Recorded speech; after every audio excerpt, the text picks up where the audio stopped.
நெடுங்காலமா காத்திருந்த அந்த ஆசீர்வாதத்தை பெற்றிருக்கிறாங்க. உங்க வாழ்க்கையில நெடுங்காலமா காத்திருக்கிறீங்களா? ஒரு வேலைக்காக, ஒரு பிசினஸுக்காக, ஒரு சொந்த வீட்டுக்காக, ஒரு திருமண காரியத்திற்காக, கற்பத்தின் ஆசீர்வாதத்துக்காக ஆண்டவர் அதை தரப்போகிறார். ஜீவ விருட்சம் போல நீங்க ஒரு ஆசீர்வாதத்தை பார்க்க போறீங்க. விசுவாசத்தோட ஜெபிக்கலாமா? சொந்து போகாதங்க. ஆண்டவர் அர்ப்பணம் செய்ய போகிறார்.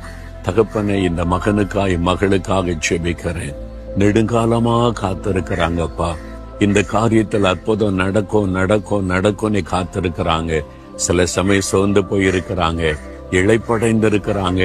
விரும்பினது வரும்பொழுது ஜீவ விருட்சம் போல இருக்குன்னு சொன்னீங்களே, அவங்க விரும்பினது இயேசுவின் நாமத்தில் வாய்ப்பதாக, அவங்க விரும்பினது இயேசுவின் நாமத்தில் அவளுக்கு உண்டாவதாக. உடனே அந்த அற்புதத்தை செய்த மகிழ பண்ணும். இயேசு கிறிஸ்துவின் நாமத்தில் ஜெபிக்கிறேன். ஆமேன், ஆமேன்.